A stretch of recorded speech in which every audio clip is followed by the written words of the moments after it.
It's the moment Erin O'Toole had been waiting for. And in this case, there was a little extra waiting involved. Conservative members across this country have been patient throughout this leadership race, as Canadians have been through COVID-19. While this night was about big political principles and aspirations, the hiccup came down to the machines opening the envelopes for the record of nearly 175,000 ballots. They're opened automatically by an actual machine, and what's been happening is that the machine is ripping or cutting some of these ballots. As the candidates waited anxiously with their teams and families, the outgoing leader set the bar for the winner. Next leader has to reach that next tier of Canadian voters that we know are out there, that are open to voting for us. We need to find a way to connect. The suspense kept dragging out. They're not going to be giving us the results right away. And dragging out.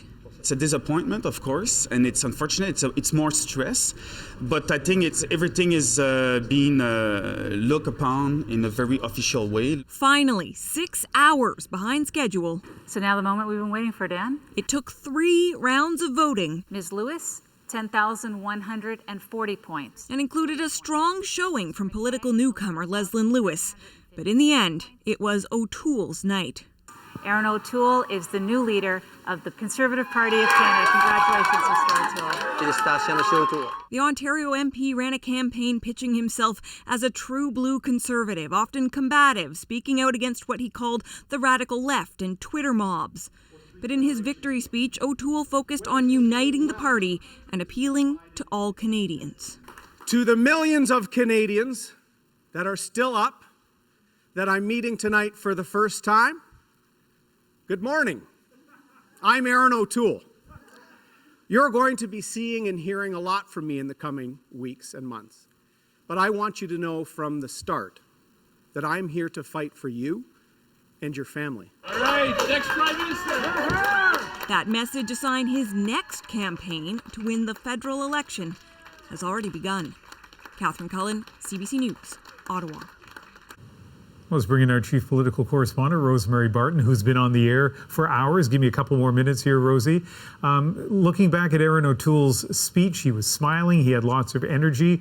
Did he send the right message, do you think, with that speech?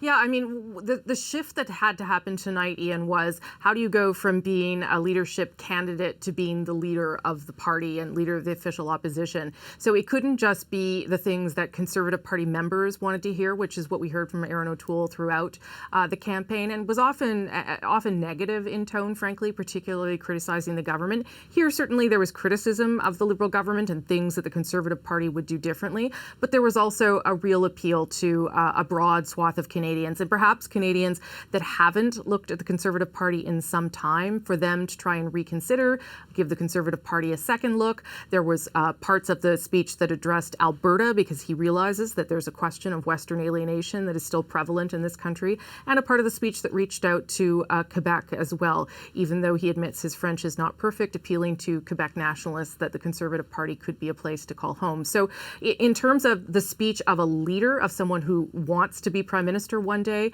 he hit the right mark in terms of reach out to regular Canadians as well as Conservative members. So after presumably some sleep, what's next for him and the party? Well, it's certainly easier for Mr. O'Toole because he already has a seat inside the House of Commons when the House of Commons resumes for the throne speech on September 23rd. He will obviously have a prominent role there in terms of criticizing the government, holding the government to account. But we'll see some logistical changes pretty immediately. He might want to move people around in their critic roles inside the Conservative shadow cabinet. He'll want to get his staff in place pretty quickly. He now has 4 to 5 weeks to do that before Parliament comes back. So he'll want to send some signals about unity, people that he appreciates, and sort of the direction the party wants to take. And could that mean an election? It could, but he'll have to find some other dancing partners with the Bloc Québécois and the NDP. So it'll be interesting to see how he approaches those other opposition parties too, as he considers what's next for the Conservative Party. Well, really nice work tonight and this morning, Rosemary. Thank you. Thanks, Ian.